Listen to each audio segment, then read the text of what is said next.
Hello, welcome back to Matterley Basin in Grand Britain. This is a British Grand Prix. My name is Paul Mayling. You join us live on race day here from round 13 of the FIM MX2 Motocross World Championship. Temperatures warmer than they have been all weekend and set to get hotter.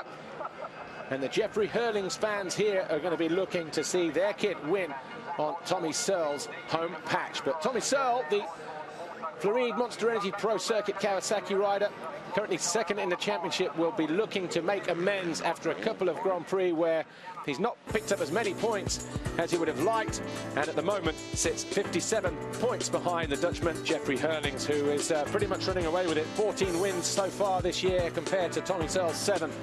But of course Tommy Searle picking up DNFs in Italy, 2 in Latvia, and that's not helped the championship one bit. Jeffrey Hurlings only 1 DNF in the second moto in Latvia, but here we are. Matterley Basin, just a stone's throw from the south coast and a couple miles east of Winchester. The city famous for its cathedral. Very vibrant atmosphere, a great town. We've been down here for the last few days and a lot of tourists, a lot of things to see. And it really is a beautiful part of the world as well. So sit back and enjoy the sights and the scenes here for the next few moments. And in a moment, we will be back with MX2 Race 1. Well, there is a quick look at the circuit, just over 1,600 meters long.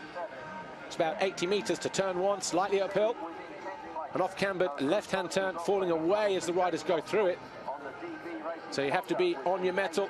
Throttle control important. Okay, the ground will be nice and loose and loamy. But it's very tricky because it seems to tighten up, especially for the guys on the right side. And we've seen 1 or 2 riders go down there in the qualifying race. But here's Amy. She's with our pre-grid riders. Joining me down on the MX2 start line for race 1, Max Anstey, who unfortunately today is starting off an unfavourable gate pick. What happened in qualifying? Well, you know, today we seem to be up against it a little bit. I broke the bike in time training yesterday, and then also in the race I almost killed myself over the finish jump when it cut out and I was endoing out. But I'm here in front of the British crowd, so I want to go and put on a good show. Got me sunglasses. You're all good up there. Yeah. No, and you know, I'm so thankful to be here and in front of all the fans. It's great.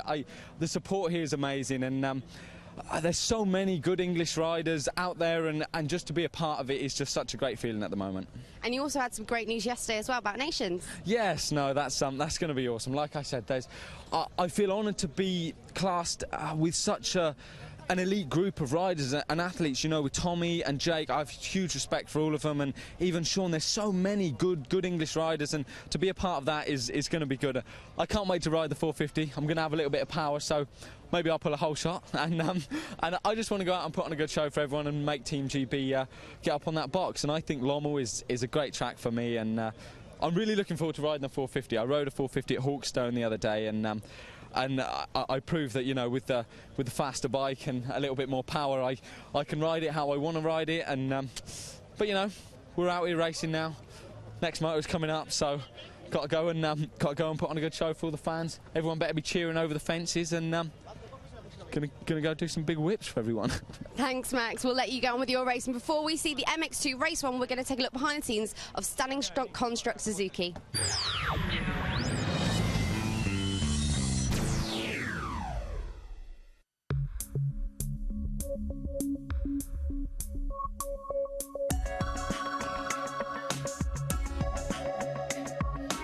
Tim, there seems to be many new teams in the paddock this year, yours being one of them. Tell me about Stunning Construct Suzuki.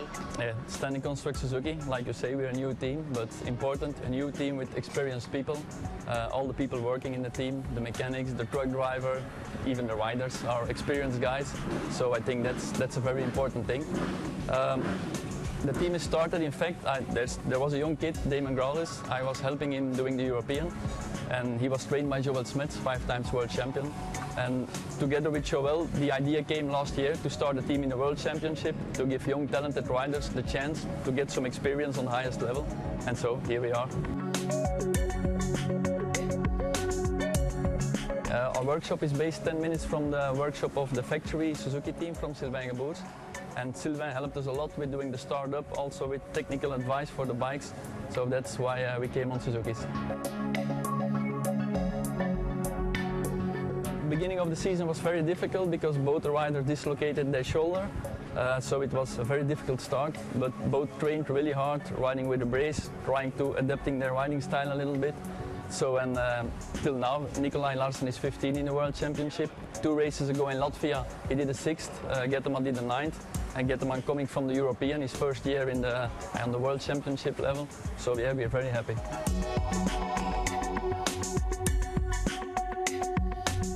In the standing construct Suzuki bike, we use KYB suspension. It's a kit fork.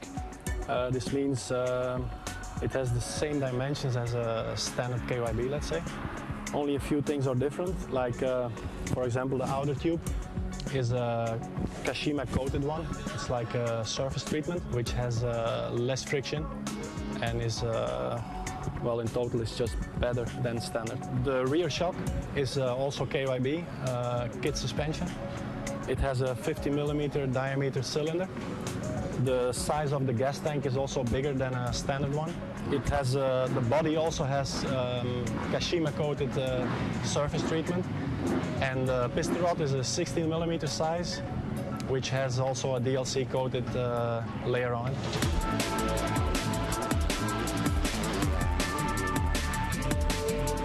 Nikolai, you've been riding in MX2 now for a few years. Are you happy with the progress that's been made this year? Yeah, I'm pretty happy. I had a difficult start. I dislocated my shoulder 2 weeks before the first race, so had to come back from that. But I've slowly been doing better and better during the season, and now I had a few bad races, but I'm trying to turn around this weekend. But you picked up your best result so far in the year in Latvia in the second moto, right? Yeah, I did that in the second moto in as many of the races in a big mud race, you know, but I got a good start and I had a good race, and yeah, finished 6th, which is my best race in the GP so far in my career, so for sure I'm really happy about that.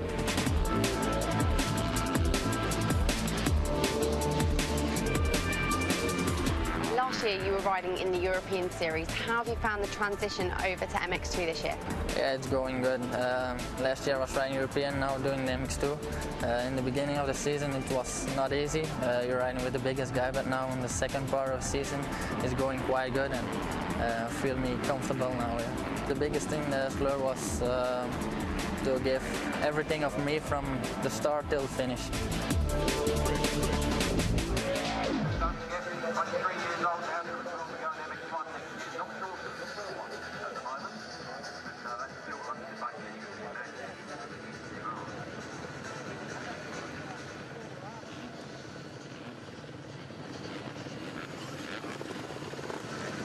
Down on the line then with the MX2 riders. We just saw Zach Osborne there a moment ago. And if you were with us during the 65cc broadcast, then you'll know how the qualifying race went. It was Jeffrey Hurlings who took the lead on lap 2 from his teammate number 911, Jordi Tixier. And Hurlings went on to win quite comfortably in the end, 15.2 seconds, although a lot of that gap came by virtue of Tommy Searle crashing his Fluid Monster Energy Pro Circuit Kawasaki when he was in second place on lap 6, so about mid-distance. The gap was a couple of seconds or thereabouts for the majority of the race, but this is how they line up with Hurlings, Van Hoorbeek, Zach Osborne on the Monster Energy Yamaha, riding potentially what will be his last Grand Prix here in Great Britain, as in terms of a British Grand Prix. Because of course he'll be stateside next year. Then it was Tixier, Valentin Guillot, Tommy Searle, Jake Nichols, lot for the home fans to cheer about. Then Roman Febvre, Jose Boutron and Elliot Banks-Brown. So 3-4 guys in the top 10 for the British fans. And that 5-second board is about to turn. It does so now. The heads go down and here we go. Hurlings at the inside, alongside him is his teammate Van Hoorbeek, but Tommy Searle swoops into the lead with Michael Lieb alongside him, 170 on the Monster Energy Yamaha. Both the Bud Rockstar Kawasaki's are in there, Dylan Ferrandis and Valentin Tellier. As once again, number 15, Hamish Harwood, can't seem to stay away from the outside line. But look at that, Tommy Searle and Hurlings, first and second. So the crowd on their feet already. So the two best riders in MX2 are right where we want them to be. Nobody to get involved in the traffic here. Not sure if that's Tellier or Ferrandis there in that third position. Probably Ferrandis actually. Oh, is Tellier just hanging off the back of the bike in the red. But it's Tommy Searle, no doubt about that, who is our early race leader here on board with Max Anstey. starting right from the outside of the gate, and you can see already how far behind he is up on the hill slope there in that opposite direction, with these guys already through. That's Tellier actually in third place, the only guy really getting over that quad yesterday. Jake Nichols at the inside of Dylan Ferrandis. So we've got Tommy Searle then leading the way here. Number 84 there second, Jeffrey Hurlings. No, it's 22, Dylan Ferrandis third. Julian Liebert 33 on the Rockstar Energy Suzuki Europe. Suzuki is fourth, Osborne was fifth, Nichols sixth, Tellier 7, Tixier 8, Lead 9 and Boutron 10. That's how they came over the line. Banks Brown was in there as well in 13th position. James Cottrell in 15th place. So the youngster from Ipswich getting a great start here in this MX2 race, as Julian Liebert looking to find a way around the outside of Zach Osborne. What was that for? Fourth position? Fifth position? Something like that. Well, there's Jake Nichols on board with him. Took his first ever podium race finish 2 weeks ago in the Czech Republic. Boy, would love to do that here this weekend on home soil. So too would number 100, Tommy Searle, but he's got Hurlings breathing down his neck. There's the 22, Dylan Ferrandis, he's third. The 338 is fourth. That's those two on the jump now. Osborne on the right-hand side in fourth. Then the Suzuki of Julian Liebert in fifth place, number 33. His best start to a Grand Prix race in 2012. And just behind him, Jake Nichols and Tellier, Tixier, Lee, Boutron, Febvre, Guyot, Tonus. As we get back to the action at the front, and Jeffrey Hurlings already looking impatient. Or is he just going to stalk his prey, Tommy Searle, and try to force him into making a mistake? Well, Tommy Searle won't fall for that nonsense. And it really is going to be a game of cat and mouse between these two. The fans up there on the hillside really getting behind Tommy Searle. Already had one winner this weekend in the 125 European Championship race. James Dunn, of course, a moment ago. Hurlings scrubs his way neatly, keeps it nice and low over that step up. Osborne now into third place. Ferrandis there in the red and the orange, or the orange and yellow in fourth. Then it's Liebert, Nichols, Tellier. Then after that it was Tixier. Michael Lead back from his virus that he picked up after, or just slightly before the Italian Grand Prix. It's had him laid low for the last couple of months. But the pace of these two guys at the head of the field, they were already 4 seconds clear at the end of the first lap. And it really is going to be a test of nerves between these two, as Hurlings looks to go around the outside of Tommy Searle. Easier to follow, remember. You can see different lines. You don't want to follow the race leader. Fans hanging over the fences everywhere around his circuit. Over the My tabletop, Tommy Searle, 100, Fluid Monster Energy Pro Circuit Kawasaki leads the way, just about, from number 84, Jeffrey Hurlings. Special design Monster Energy helmet for him. Got the British flag on the side of it. Still got the big monster claw on the top as well. But the first official lap then. Here we go for the first lap time. And by a tenth of a second, the fastest between those two. Jeffrey Hurlings, 2:05 compared to the 2:06. Then we've got Zach Osborne in third. Only 3/10 slower, and then he's loads quicker than Dylan Ferrandis. 2:04.1, 2:03 for Julian Liebert, 2:03 for Jake Nichols, 2:04 for Tellier, 2:04 for Tixier. That seems to be pretty much the order of the day. Jeremy Van Hoorbeek down in 16th position, also on a 2:04, but here's Ferrandis and Liebert battling over 4th position. Zach Osborne there in third at the bottom of the hill, the back end just there on the left. Just got a little bit squirrely as he got on the gas, but Tommy Searle settled in after that first lap, looking now to establish himself at the head of the field. Want to try and put some distance between himself and the orange Red Bull KTM there of number 84, Jeffrey Hurlings. Osborne out, here's 22, Dylan Ferrandis, then Julian Liebert there on the yellow Suzuki, number 33 in 5th place. Jake Nichols just behind him in 6th. Tellier just a little bit further back in 7th position. And then we've got Jordi Tixier, Michael Lee, Roman Febvre and Tonus just looking further down the leaderboard. Elliot Banks-Brown still there in 13th position, but James Cottrell still there in 18th. He was 15th on the first lap. Former Grand Prix winner, British Grand Prix winner Carl Nunn, and double British champion joins me. Carl Nunn, great to see you here. Don't see too much of you at the races. I was talking to you on Friday night. And you said it's really the first time that you've been able to come back to a British Grand Prix as a retired racer and really enjoy it. Yeah, that's right. Thanks very much. Here, looking to be the other side, it's really good. Looking at the track with James Cottrell, you know, trying to help him along, and you know, he's quite confident this weekend. He's been riding really well this year. So hopefully taking away some points. Well, we obviously just saw the start a moment ago. You were down there on the first turn. Tommy Searle swooped in from the right side over the front of the KTM of Jeffrey Hurlings. Best place to be right now, isn't it? Tommy Searle, it's his race to lose, but Jeffrey Hurlings not badly placed either. No, Jeffrey's, you know, he's calm. These guys have been at it all year, and it'll be interesting to see how this pans out, because obviously Tommy's got the crowd behind him, and you know what that's like. They push you further than you think you can go. So be interesting, and you know, but yeah, Jeffrey's probably, I would say, in the driving seat right now, because he can watch Tommy and push Tommy and, you know, try and force him into a mistake. What about Jake Nichols? Just saw him on board there. Obviously, you know the Nichols family very, very well, as I do, and everything else. Seen him grow up as a kid from 65s. Having a great season this year, 5th place in the championship, took his first podium 2 weeks ago in the Czech Republic in terms of a moto finish, and doing a good job here in 6th place at the moment, chasing down Julian Lieber. Yeah, Jake is riding so well this year. He's come so far, and I believe he's just changed onto the new model bike. Very comfortable with that. I was chatting with him just before the race, and yeah, it shows. You know, he's riding. He looks so smooth. A different rider than what you know, I knew a few years ago. Definitely, he's put the effort in, and it's paying off. And that's the big thing, isn't it? You can have a decent bike or a kit bike, but if you don't work hard, you're not going to go anywhere in this sport, are you? Because if you're not fit, then the results will really go against you. Definitely, yeah. That will always show. Well, Tommy Searle continues to lead here. We've had 2 full laps complete. He's 1.1 seconds, or that's what it was when he came over the line. But you don't need a stopwatch to tell us that, because that's the gap between Tommy Searle and Jeffrey Hurlings. And this race still got a lot of laps to run, and it can go any which way between the 2 fastest riders in MX2, Tommy Searle and Jeffrey Hurlings.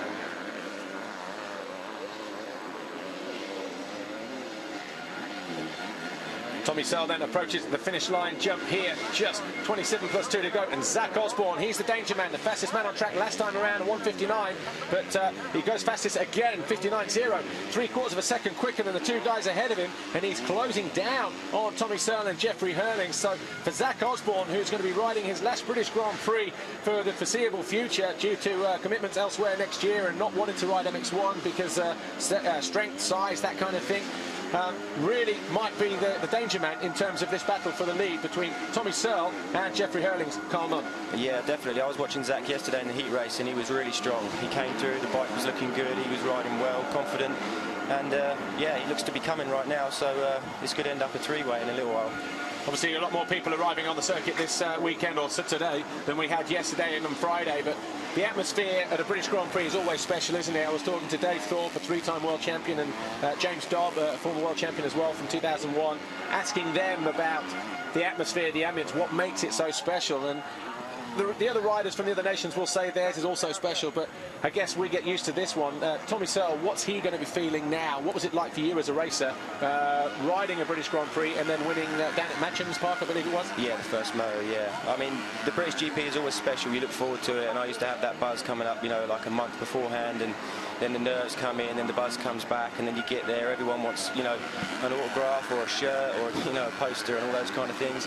So, you know, it kind of consumes you up for the whole weekend, really. So it's kind of a bit of a blur. At the end of the weekend, you sit back, have a deep breath, and if it's been a good one, you're over the moon, you know. But if it's been a, you know, bit of a disaster, then you've got to wait till the next season. Yeah, that's what Dave Thorpe was saying. The whole build-up to it, the whole everybody ringing you, wanting a pass, wanting information, sending you emails, texts, that kind of thing would be the thing now, wouldn't it, and everything. And obviously now it's bigger than it was in terms of the general atmosphere or the general event itself. And obviously Tommy Searle would have had a busy week leading into this with being a Monster Energy athlete and obviously having a lot of commitments with them and for local TV, regional TV and the rest of it. Definitely. I mean, I know just from James this week, he's had a stressful week, and he's not got the pressures of those top boys. So you know, he's kind of tired out mentally, but you know, I'm hoping he's going to get out there and get a few points today.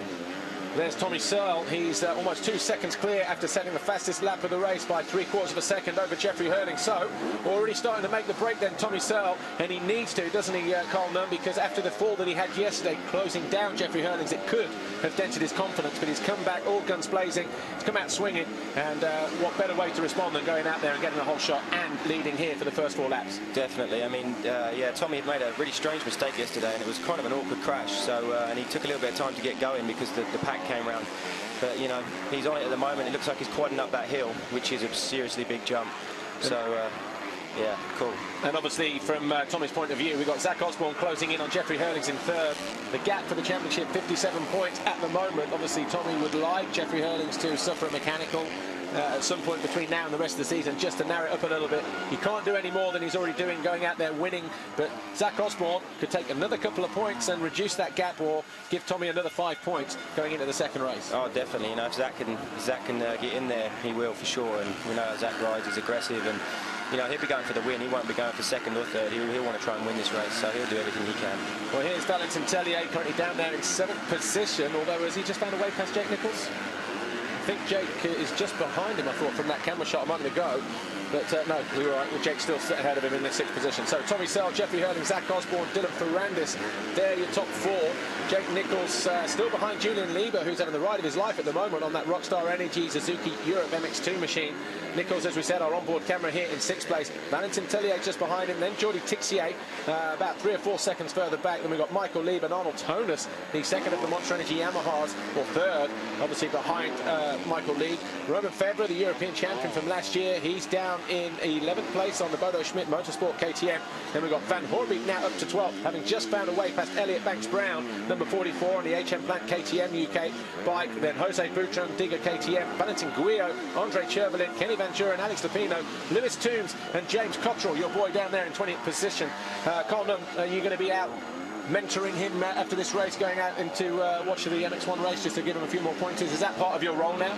Yeah, for sure. You know, I just want James to get some points. He deserves it. He's had a really good season, and you know, at the moment he's just dropped a couple of positions, but it's a long race, as you know, Paul. So you know, there's a few guys going to make mistakes, and hopefully he'll be there to capitalise and, you know, come away with a handful of points, and then try and build in the second race. Obviously saw him score points in the European Championship, and he was in well placed in good positions in previous races last year, but just crashes and that kind of thing just kept him out of the points on a regular basis. Obviously to get points here at Matterley Basin will do him a world of good, wouldn't it? It would. Yeah. We're getting ready to go down to pit lane though. Amy's down there, and I guess we're getting ready to talk to Kawasaki and Tommy Searle. Tommy Searle's corner as he's leading the race here at the moment. Let's get ready to go to pit lane. Here we are. Here's Amy. Joining me in the pit lane, Jean-Jacques Lizetti. Obviously very early days, but Tommy Searle couldn't have asked for a better start today. Yes, I'm happy because he's home GP and now he's first. Hope he can win the GP because it's so important for him and for his farm. Thank you, JJ. Yeah, JJ down there, Jean-Jacques Lizetti. Team manager there for Fluid Monster Energy Pro Circuit Kawasaki, and of course the CP377 Kawasaki. Look at that wide mistake there from Hurlings. That's going to allow Zach Osborne to close in that 3rd position. And Osborne, once he gets someone like Hurlings in his sights, he's going to go after him and try and take that 2nd position, because Tommy Searle riding an absolutely outstanding race at the moment. 157.4. He's now almost 6 seconds clear of Jeffrey Hurlings, the championship leader. That's brilliant. That lap time is 3 seconds faster. 3 seconds faster than Hurlings. That's Van Horbeek and Michael Lieb dishing it out to each other, or should I say Van Horbeek dishing it out to Michael Lieb. That's for, well, that would have been for 10th position, but Van Horbeek, that must have been a couple of laps ago, because Van Horbeek's back down in 12th now. So losing a couple of positions there. Here's Jake Nichols all over the back of the Suzuki, number 33 of Julian Lieber, the Rockstar Energy Suzuki Europe MX2 squad. Have no riders there. Petr Petrov and, of course, Harry Kulas, both out injured. So the spare bike going to Julian Lieber, who actually, as a private team of the Lieber racing team, the private KTMs that he's been running, Carl Nunn, it's a shame to see those bikes go to waste, and I couldn't think of anybody better than Julian Lieber with the results that he was getting.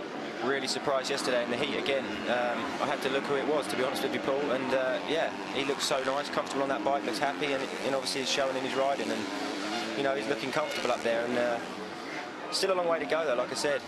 20 minutes to go, and a lot more to happen, I think.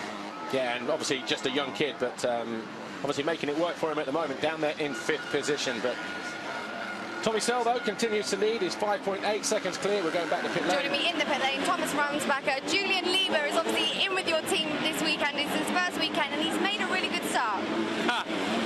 It's exciting. The kid is on the run, and he told us it's so easy to race the Suzuki out there. And when you see him, it's unbelievable how easy he do it. And hopefully he stay on 2 wheels, and then we see what's coming out. We're wishing the best of luck. Thank you. Just looking a little bit further down the leaderboard, outside the points at the moment, Glenn Coldenhoff down in 21st on the Star JM Racing KTM, teammate to this kid here, Jake Nichols, who's going after the guy that Thomas Ramsbacher, the team manager, was just talking about, Julian Lieber. James Cottrell now down in 22nd place, and Max Anstey is 23rd. Hamish Harwood down in 26th place, Jordan Booker on the Bill Base Honda down in 30th, just for the British riders. But Nikolai Larsen seems to have gone out on the first lap on the standing construct Suzuki, so no points on the board for him. But as for everybody else, Tommy Searle, 6.5 seconds clear after 7 completed laps around this Matterley Basin circuit over Jeffrey Hurlings and Zach Osborne, who's about 3 or 4 seconds down on the Dutch teenager. Dylan Ferrandis having a good ride in 4th, so too Julian Lieber and Jake Nichols, but Nichols homing in on the youngster from Belgium. It's close to the Luxembourg border. And that's that battle about to go on here. And obviously with somebody like Julian Lieber, Carl Nunn, who's a former racer in your own right, British champion and Grand Prix race winner, when you're not used to being in this position, as Julian Lieber is, not used to being in that position, this is now maybe the time in the race, isn't it? 20 minutes to go, where he's maybe the nerves start to creep in. Should I be here? Should I be racing with these guys? Would you say that's about right? Or definitely, this is where the experience will take over and the mental strength. If he's not familiar with being up the front, then he's going to think the amount of time that's left is a lifetime. So we'll just see how he deals with this. And at the moment, he still looks comfortable. The guys behind him are making mistakes. So, but it's.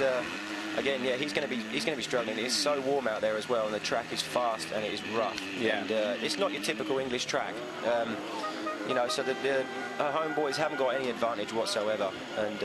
And we don't even race here as a British Championship either, do we? So there is no home advantage. No way. Everybody literally just shows it from one year to the next. Prit Ratsep's bike goes bang. Bit of an overheat problem there.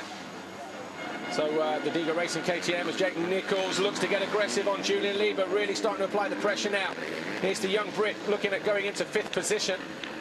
Can't square him off there, but he's going to try and use that 2013 kitted factory KTM to good use and try and run it alongside the factory Suzuki of the 33, Julian Lieber. You raced here, Carl. What year was that? Was it 2007 or the Nations? Or the Nations, yeah, I was in the Nations and the GP that same year. So.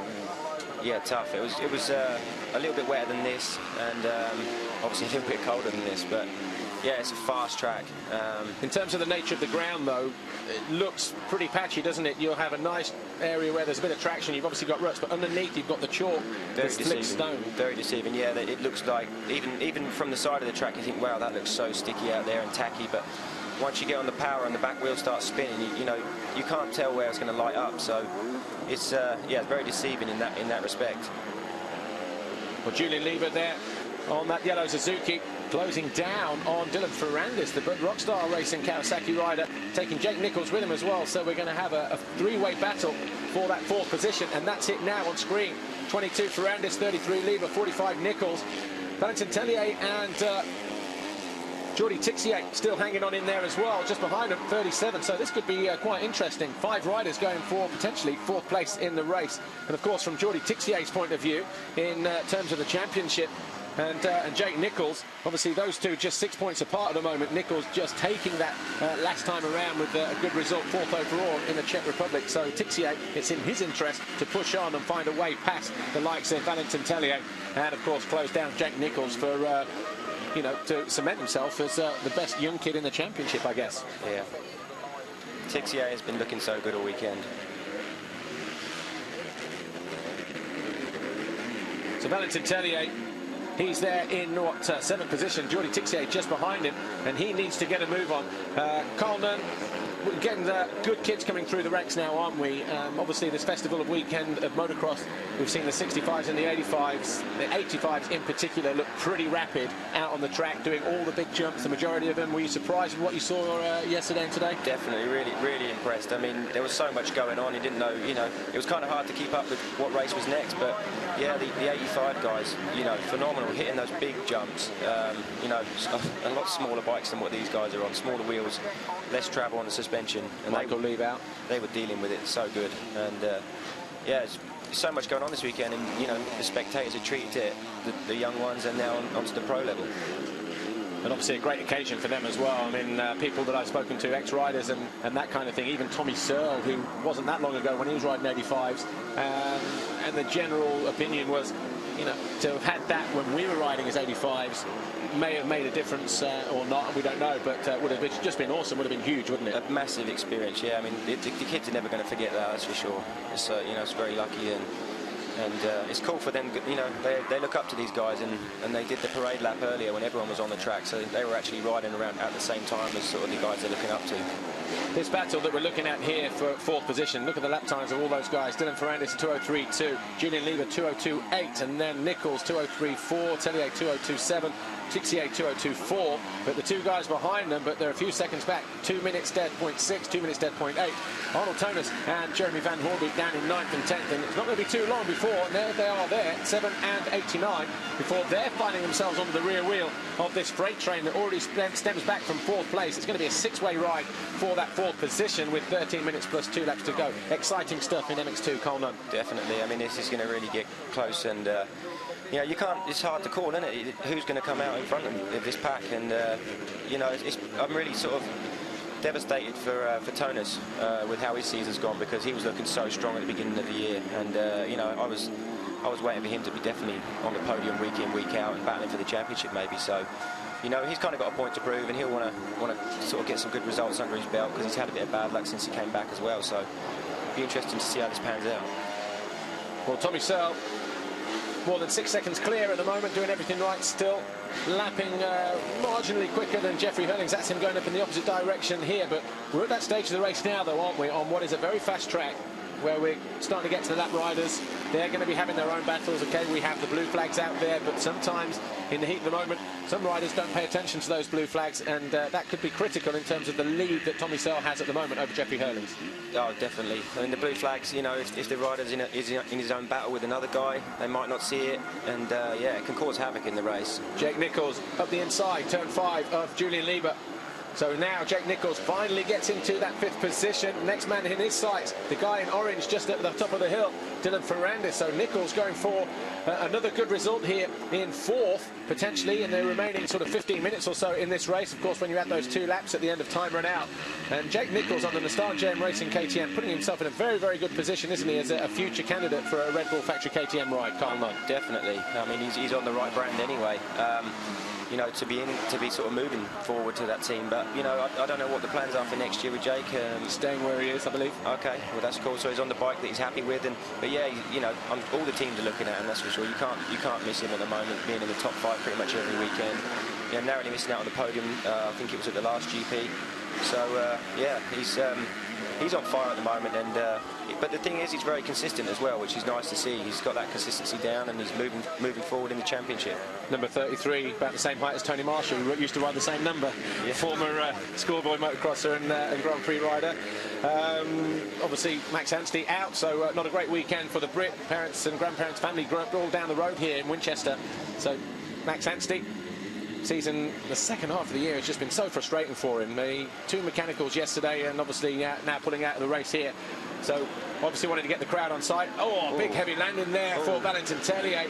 Just found a way past Julian Lieber for 6th place, and then obviously ran wide in that turn, and he's now got to deal with 9-11 Jordi Tixier and Arnold Tonis and Jeremy Van Hoorbeek. So costly mistake there for Valentin Tellier, the Bud Rockstar Racing Kawasaki rider, as he looks now to defend over his shoulder Jordi Tixier. Great talent, former 125 European champion 2 years ago. But a nice let-off there for the number 33 of Julian Lieber. Looking to go around the outside. Here's Tixier. When you raced here, Carl Nunn, was it a difficult place to overtake on? I would have said no, not really. I mean, it looks worse, or you know, more difficult today because it's drier. Like I say, we had quite a lot of ruts. So there was many lines in the corners, and oh, unfortunate there, just clipped a tough block. Just before that, we saw Van Hoorbeek go by Arnold Tonis, pushing Tonis down to 10th place.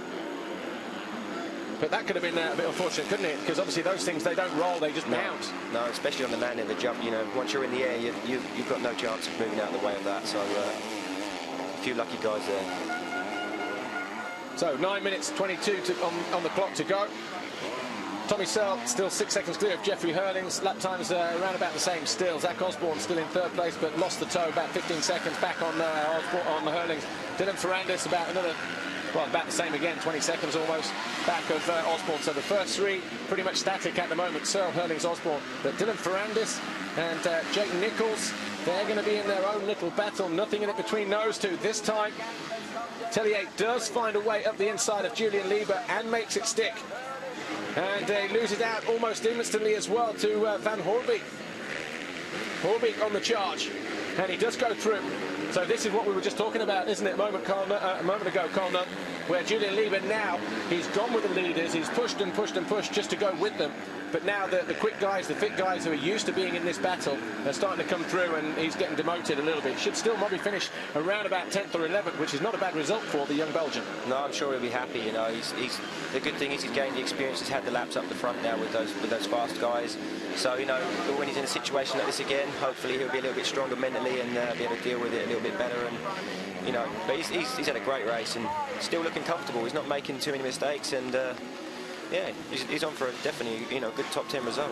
Obviously not sure how long he's had on that bike, because 2 weeks ago in the Czech Republic he was on an LRT Libre Racing Team KTM, and now here he is in Matchley Basin, Great Britain, on a Suzuki. He might have picked it up last week, might have just jumped on it for the first time yesterday morning. So job to know, but either way, Rockstar Energy, Suzuki Europe, MX2 need guys, you know, need bums on the seat, need the sponsors. That hay bale, that tough block catches out Tixier.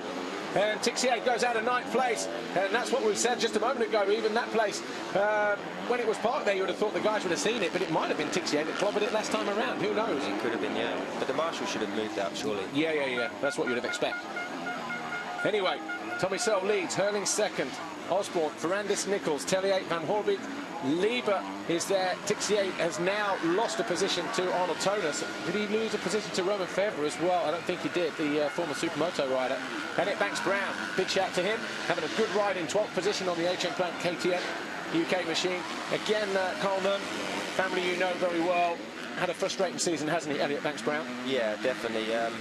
Yeah, he's been up and down, had a few issues with the bike and stuff, but you know, when he's on it, and he's been in this position, I think, you know, around the top 10 for the whole moto, so looking comfortable again, and is in a good position to maybe pick up a couple more positions before the end of the race. Yeah, we'll see. He's still going, which is the main thing, you know, and he's not too far off the guys in front. Normally makes lightning fast starts as well, which obviously helps him out in the long term in terms of the end of the moto. Pretty much similar to what we're seeing with Julian Lieber. And obviously with Tixier making that mistake a moment ago, it'll be interesting to see where he is when we come over the line. Tellier's gone by Nichols. Oh, that's Ferrandis, sorry. Still there, Ferrandis, Nichols. Battling over 4th, Jake getting closer as well. And Hoorbeek now up into 6th. Tellier 3 seconds down in 7th. Tonis now 8th. Lieber is 9th. Tixier did drop down to 10th place, so it didn't cost him too much time, but he was in this group of riders that is Jake Nichols and Van Hoorbeek and Tonis and everything else. He would have just lost that toe, wouldn't he, at a vital stage of the race. Yeah, and when you lose that toe, it's so difficult to try and regroup and get back on it. You know, it's a tough pace, and if you're just that little bit off, it could be half a second a lap. That seems like an eternity to try and find again. So, yeah, it's difficult. Good ride for Lewis Toombs at the moment. Another wildcard entry, scored points here last year after riding in the European MX2 Championship, but down in 20th place at the moment. So looking to pick up some points. Grew up down the road here, just in and around the Portsmouth, Hampshire area. But Jeffrey Hurlings, I mean, for all the things that have gone on with him this year, you can't deny he's a super talented kid, isn't he, Carl Nunn? Amazing. Yeah, you know, I know there were some issues earlier in the year with, you know, some incidents on the track and stuff, but you know, he's learned from it. He was only young. You know, you can't blame him. I think he wanted it so much, and you know, I think the guys at KTM, he's got a great team behind him, and you know, what better people than Stefan Everts and all the experience on that KTM team to try and deal with these problems and help him along. And yeah, he's you know, years ahead of his age, really. Look at that gap though, coming down 2.7. It was 6 seconds a few laps ago, and Jeffrey Hurlings, just like we saw him down in Czech Republic in the second moto where Tommy Searle hit the wall, has ground down and got on the case and is closing him down. Tommy Searle though 2 seconds slower that time around. Are back markers starting to come into the play now? They could be. Obviously Tommy's the first person to reach the back markers, so they don't know he's coming, and when it's Jeffrey's turn to get to the back markers, then they already know that they're coming. So yeah, that could be a factor, and you know, they're going to come up to probably a group of them at some stage, and that's when they're having their own battles. That's when it can sort of kind of get in the way. And obviously from Hurling's point of view, again, if he was just settling into a nice comfortable rhythm and then he's seeing that gap coming down, he's going to push a little bit harder. Can go one of two ways. He can make it work for him, get onto the rear wheel and make the pass, or he can push like we saw Tommy and throw it away. But with just under 4 minutes plus 2 laps to go, this race is perfectly poised and delicately poised, because we don't know yet who's going to be our winner.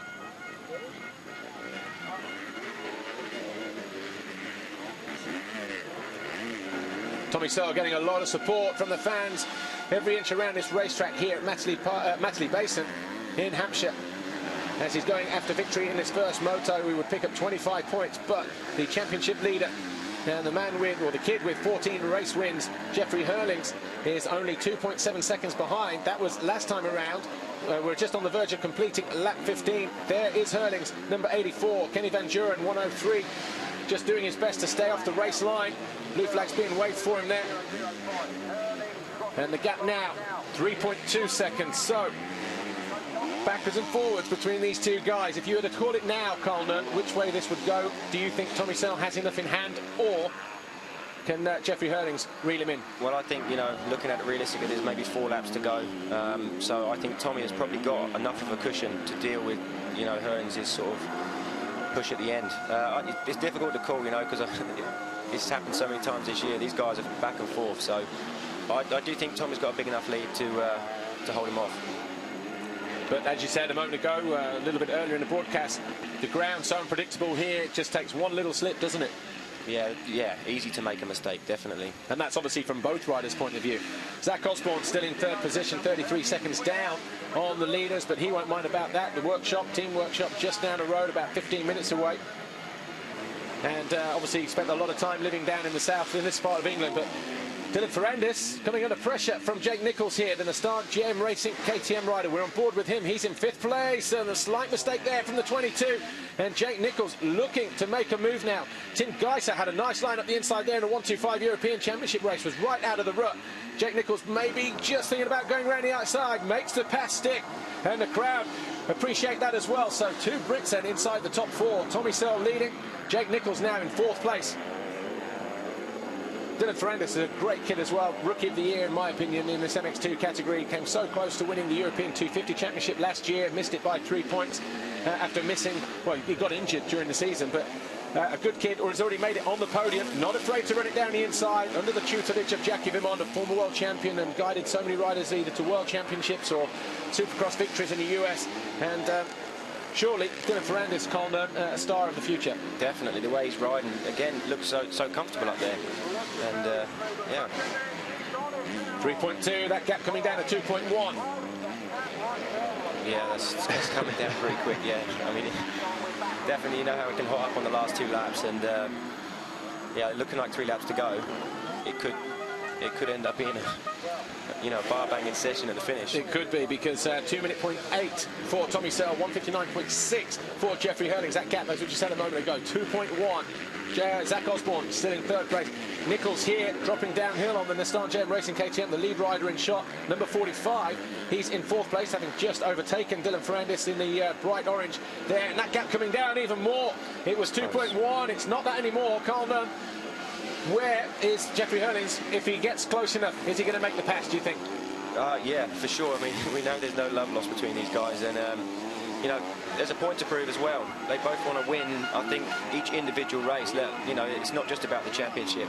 So they're going to do whatever they can to, you know, Tommy's going to try and fight right to the end, and Jeffrey, I think he's still in the driving seat because, you know, he can try and push Tommy into a mistake, and he can see where he's, you know, Tommy's a little bit slower, and he can try and change his lines and figure out some better lines, even learn for the second moto where he can be quicker than Tommy. So yeah, this is going to be pretty good. And and I guess Jeffrey Hurling's really, we could be anywhere, but we're in Great Britain. He will want to win on Tommy's home patch, won't he? Oh, definitely. Yeah, that's probably a bigger thing for Jeffrey. Yeah, definitely. Because the next round in 2 weeks' time in Lierop, most people predicting that no one will see which way Jeffrey Hurlings goes. So Tommy Searle may not be able to get the revenge there if it goes Jeffrey's way this weekend, but still 3 laps or 2 laps to go. They're about to approach the finish line jump in a couple of corners time. Still a lot of time left in this race. 5 minutes, something like that, in which Jeffrey Hurlings tries to do something about Tommy Searle. Tommy Searle needs to hang on here, though. Be a big win for him. He gets this one under his belt. Who knows what he can do in the second moto, but he cannot relax. He cannot switch off. Different lines there. Jeffrey Hurling's a lot smoother through that final corner. Tommy Searle going a little bit too deep, maybe. Yeah, it's so tough as well, Paul, that, you know, you get to this stage in the race, you've led the whole race. You've got the crowd behind you and you're doing everything you can, and the guy's still coming. And, you know, they've got to be feeling it right now. And they're fit guys, but, you know, they're going as hard as they can for 35 plus 2 laps. And it's warm. And it's warm, very warm. So they're feeling it, and it's rough. See Tommy just jumping out the rut a little bit there. So yeah, and Jeffrey very smooth, very clean, coming out of that left-hander at the bottom of the hill, turn 6. And again, it just comes down to line choice now and the drive that you get on the exit of the turns. Do you hit those bumps? Do you get a smoother drive? Tommy Searle knows that Hurling's, I almost lost the front end as he turned in, managed to save it. He takes another couple of bike lengths. They're almost bar to bar here as they head up. Neither rider able to quad their way through that Monster Energy jump onto the main area of the spectator bank. Tommy Searle now, he's got to fight on for the next lap and a half. Really turning on the English crowd here. Valentin Guyot needs to move out of the way. The Scott Racing KTM rider, he does so, stays out of the way. Although he slots himself in there, Jeffrey Hurlings will go around the outside, won't find any problems whatsoever there. But this with just over a lap to go. Everybody on the edge of their seats, hanging over the barriers, people at home as well, probably watching the same thing, urging on Tommy Searle. And Jeffrey Hurling's closer than he has been since lap 1, lap 2 of the moto when they were first and second coming out of the first turn.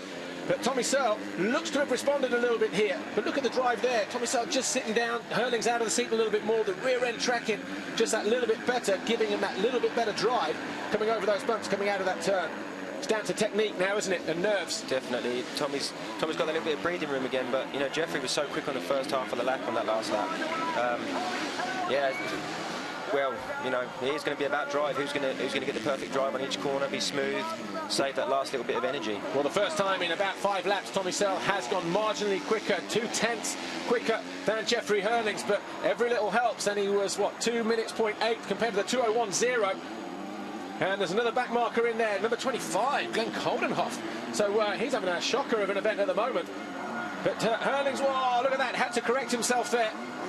So that would have just caused Hurlings to back off the pace ever so slightly. Goes to the inside. Bit of a panic rev from Tommy Searle there. Just got a pitch coming down the hill.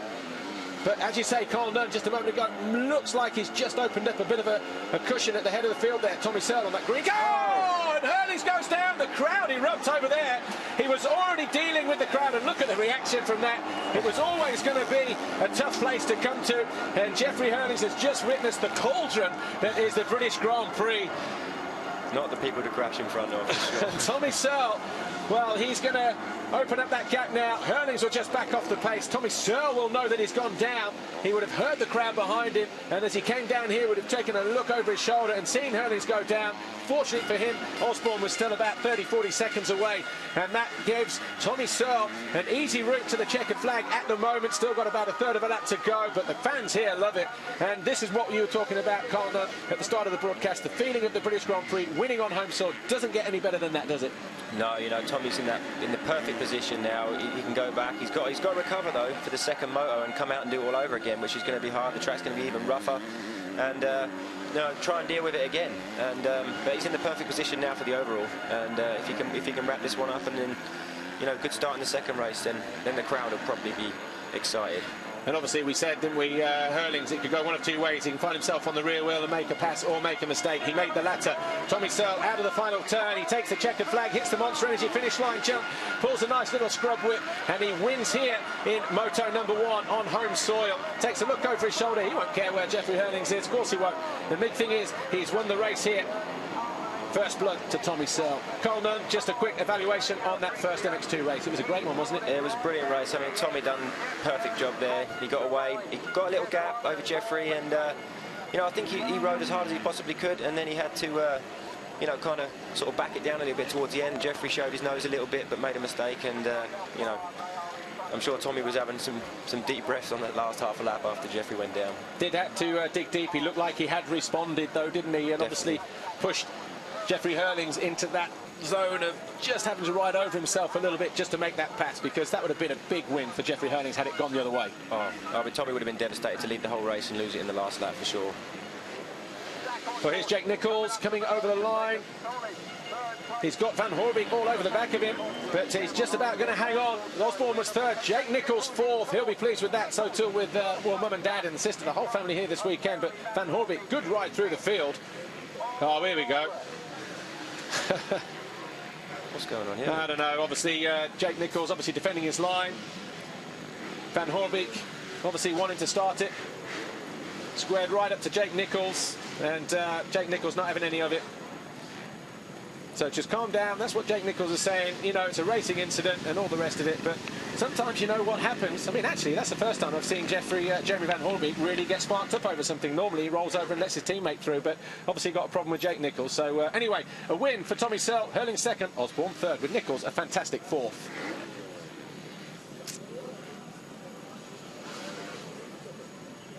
Well, Carl Nunn, thanks for joining me here in the broadcast booth for that first MX2 race. Predictions for race 2 real quick. Yeah, well, you know, I think Tommy will go out there and he'll be stronger in the next one mentally. So I'm looking Tommy going for 2 wins, sorry. Okay, big win for Tommy Searle. Back in a minute.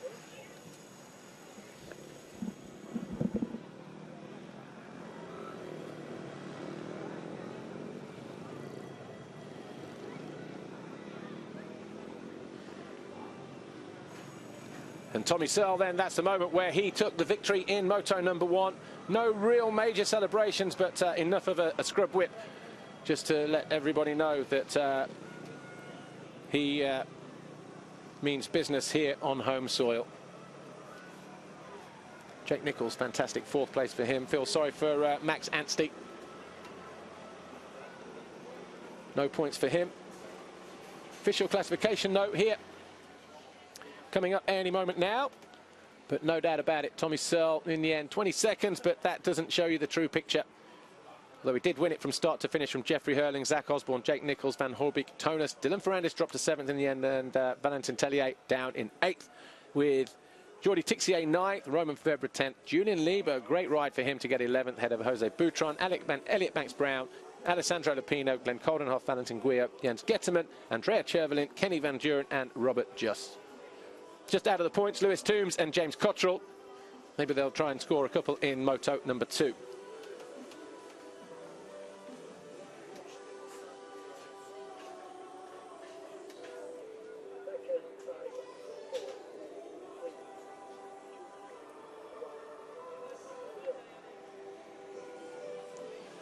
So Tommy Searle then wins the first race from Hurlings, Osborne, Nichols, Van Hoorbeek, Tonus, Ferrandis, Tellier, Tixier, Roman Febvre.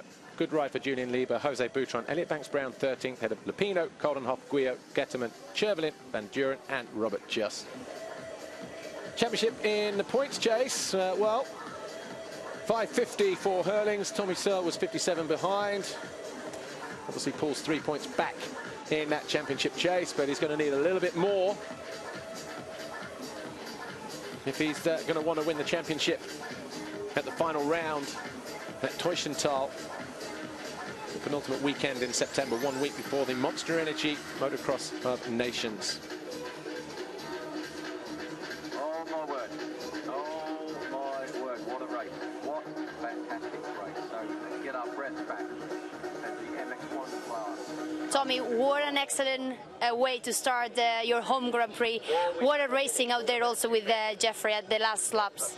Yeah, it was a good race. It was a hard race because of the heat, but when he got behind, I actually was enjoying it when he was behind me because of the crowd and everyone was getting into it. So it's a great race for me and a great race for everyone here. So just want to do the same in the next one. So all the best then for the second race. Brief interview there, but actually found it quite exciting actually when he felt like he was being pressured there, being pushed by Jeffrey Hurlings just because the atmosphere, if there was a roof, it would have been blown sky high in that first moto. But Tommy Searle picks up 25 points, race win number 8 for the season, and he's on his way to possibly winning the British Grand Prix here. Of course, the second moto needs another good start, needs to stay ahead of Jeffrey Hurlings and Zachary Osborne, because they were second and third. And our second place rider, Jeffrey Hurlings, the factory Red Bull KTM rider from the Netherlands, the current championship leader, who finished second, is down there waiting to speak to Mariana. Let's hear what Jeffrey Hurlings has to say about that intense battle that was MX2 race 1. Jeffrey, excellent racing out there, but a small crash in the very last lap. Yeah, I tried to overtake him the last lap. Had a step up, but you know, I just couldn't make it happen because just when I was on the rear wheel, I crashed the corner front. But anyway, Tommy rode great, you know, and I just didn't have anything for him during halfway the moto, and then on the end I closed in, but I was just a little bit too late. But hopefully second moto come closer and hopefully win that one and win the overall. It's going to be tough. You know, Tommy's riding really good as home GP, so just have to put my best ride in. Good luck also for you out there too. Not quite back to the drawing board. He did everything right, bar stay on that final lap, did Jeffrey Hurlings. But that's a loss of 3 points for him. But as he said there, he's in the perfect position. Go out, beat Tommy Searle, win the overall Grand Prix. That will mean more to him than taking a big points advantage into the home race in 2 weeks' time in Lyon. So it's game on, whichever way you look at it, going into moto number 2. Zach Osborne, let's not forget about him. He was a ways off these two guys at the front of the field. They were pushing such a high pace. But Zach Osborne, the Monster Energy Yamaha rider, brought it home third. He was third overall 2 weeks ago, looking to do the same here again. Zach, terrible battle at the front, but you rode comfortably on the third position. Did you have fun out there? Yeah, you know, they pulled a little bit on me on the start, maybe 5 or 6 seconds, and I caught up to the back of them, and then I just don't have that pace for 35 minutes right now, just coming off of an injury, and you know, I'm building up. So I just felt rode where I was comfortable and took home a third place here at the British Grand Prix. It's a really good feeling, and I just have to thank the Lord for keeping me safe, and all my team who are around me, Ben, Chris, the Pococks, everyone, my trainer, Kendrick Gunderson, and everyone has just helped me out to get here so much this week, and it's the only way I can repay them. Good luck in the second race. Yeah, I didn't see too much of him, but Zach Osborne, he'll be pleased with that. So too will Steve Dixon, team owner, team manager, promoter of this race as well. Team workshop just about 5 minutes down the road. But so far, so good for MX2. Hurlings in the driving seat.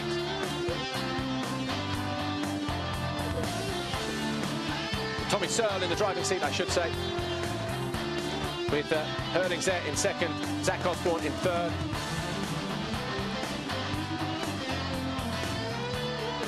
He'll be looking just to do something similar, and maybe a second trip in consecutive weeks to the podium in the overall Grand Prix here at Matterley Basin, which is really his home Grand Prix. Been based in England now since 2008, but he will be heading home next year so that he can stay on little MX2 machinery. We're back in a moment with MX1, but before then, here's what happened. Race 1, MX2. Gate drop, Hurlings up the inside, his teammate alongside him, but Tommy Searle, about 7 or 8 gates over, came across the front of the Red Bull KTMs and stormed into the lead. Alongside him, Michael Lead and the two Bud Rockstar Racing Kawasaki's.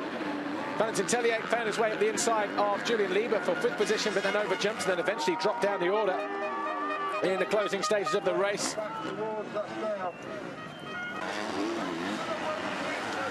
But up front, the battle was fierce between Tommy Searle and Jeffrey Hurlings.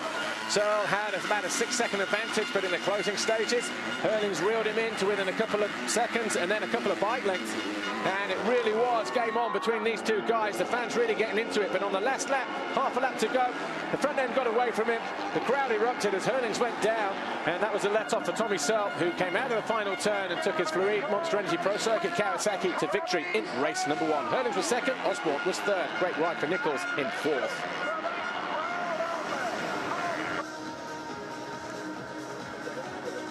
Back in a moment with MX1.